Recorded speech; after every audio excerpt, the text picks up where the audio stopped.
Have you ever heard of Bitcoin Pizza Day? It was on the 22nd of May 2010 when someone used 10,000 Bitcoin to buy 2 boxes of pizza. That was also the first time Bitcoin was ever used to buy something. Now here is the big question. How could a regular person possibly own and spend thousands of Bitcoin like it was no big deal? The answer is simple. Back then, Bitcoin was incredibly easy to mine. With just a regular personal computer, mining thousands of Bitcoin was completely normal. So, is it still possible to mine Bitcoin today? Forget about mining a few whole Bitcoin these days, even getting 0, 1, or even just 0, 0, 1, or 0. 0.001 Bitcoin a day would already be a huge deal. But those days are long gone, my friends. Why? Let me break it down for you in the simplest way possible. Why was it easy to mine Bitcoin back then, but not anymore? If we go deep into how Bitcoin mining works, it could get super technical and pretty hard to understand, especially for non-tech folks like us. So here is an easier way to think about it. Mining Bitcoin is like entering a contest to find the correct password that unlocks a mystery gift box. That gift box is called a block. Roughly every 10 minutes, the Bitcoin network generates one new gift box. The difficulty of the password is always adjusted so that only one person can successfully unlock the box in that 10-minute window, no matter how many people are trying. Whoever opens it first gets all the rewards inside. And back in the day, those rewards were huge. In the early days, unlocking one block would earn you 50 Bitcoin.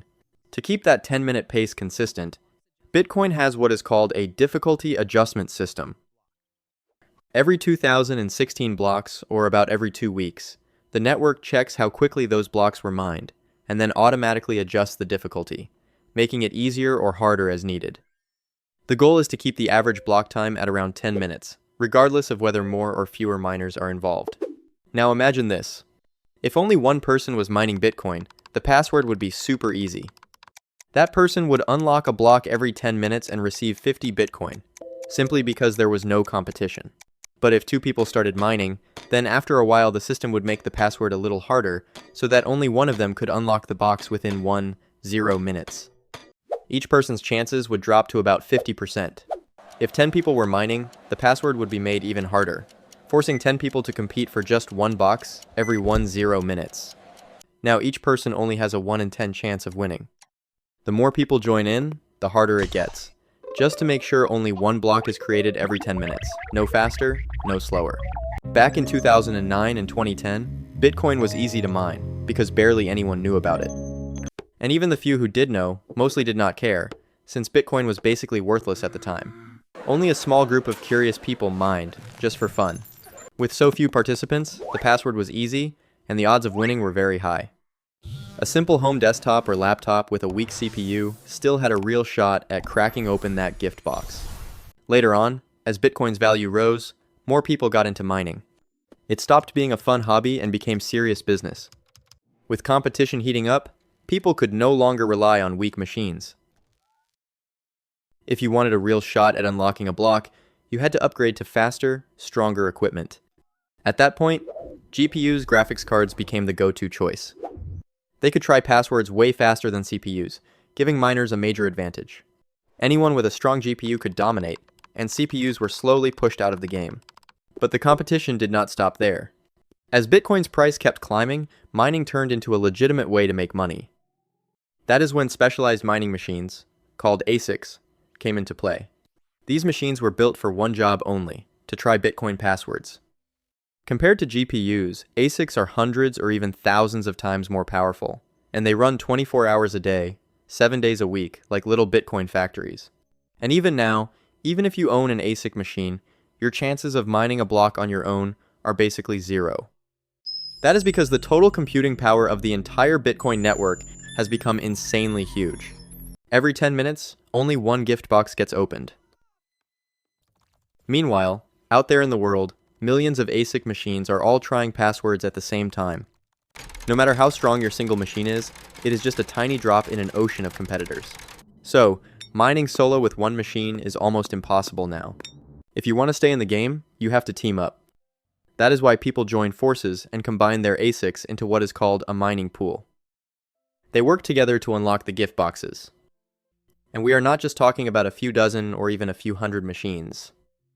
We are talking about tens of thousands, sometimes even hundreds of thousands of ASICs, all running non-stop. These setups need massive amounts of electricity, huge warehouses, cooling systems, and dedicated staff to operate them. At this point, Bitcoin mining has officially become a game for the big players, those with massive resources and serious infrastructure. Just take a look at this chart and you will see it clearly. These days, most Bitcoin blocks are no longer mined by individual people. They are mainly in the hands of a few major mining pools. For example, Foundry USA alone accounts for more than 30% of all mined blocks. Next is Ant Pool, with over 20%. Then come Via BTC, F2 Pool, Spider Pool, and others. Just a handful of the biggest pools already control the majority of blocks being generated across the entire Bitcoin network. It is obvious now that Bitcoin mining has turned into a game of scale, where only those with large capital and industrial-level operations can truly compete. That said, there are still many individual miners who join forces by participating in mining pools. This approach is known as pool mining. Thousands or even tens of thousands of mining machines contribute their computing power to a single pool. When that pool successfully opens a block, the reward inside is not given to just one machine. Instead, it is split up among all the machines in the pool based on each one's contribution. Thanks to this model, small-scale miners do not need to win the block themselves. They can still earn Bitcoin, though a tiny amount, by getting a share of the pool's revenue rather than hitting the jackpot. Technically speaking, this method still works today and is really the only viable option left for individual miners to stay in the game. However, here is the problem. The reward per block is shrinking over time. Bitcoin was designed with a halving mechanism. After every 210,000 blocks, or about every 4 years, the reward gets cut in half. Back in the early days, each block was worth 50 Bitcoin. Then it dropped to 25, then 12.5, then 6, 5, then 6, 25. After the most recent halving in April 2024, each block now earns just 125 Bitcoin. By the year 2028, it will go down to only 5,625 Bitcoin per block. In other words, the gift box is getting smaller and smaller. Meanwhile, mining Bitcoin still requires expensive ASIC machines, running 24 hours a day, 7 days a week, consuming large amounts of electricity, and demanding serious investment in cooling, maintenance, and operation. The costs remain high, but the rewards keep shrinking. So what does this lead to? For large mining farms, they can still survive thanks to their size, access to cheap electricity, and ability to streamline operations. That is why, for the average person trying to mine Bitcoin at home, even if they only hope to earn a tiny portion each day, it has basically become impossible under today's conditions. These days, when people talk about Bitcoin, they mostly mean buying and trading to make a profit. Almost nobody talks about mining anymore. Bitcoin mining has turned into an industrial-level game. For small players, it just wastes resources and delivers no real results. For the average person, the only realistic way to get involved in the Bitcoin market now is through buying and trading, not through mining. As for mining apps or home setups, you really need to understand what is going on before throwing your money into them so you do not end up losing it. If you are thinking about investing or trading, be sure to choose reputable exchanges.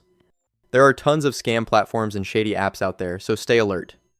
Right in the video description, I have included links to some trustworthy exchanges like Binance, BingX, and Coinbase, so you can check them out and do your own research. And finally, do not forget to subscribe to the channel so you can keep learning more cool things about this fascinating crypto market. Wishing you all a smart and careful journey into the world of Bitcoin.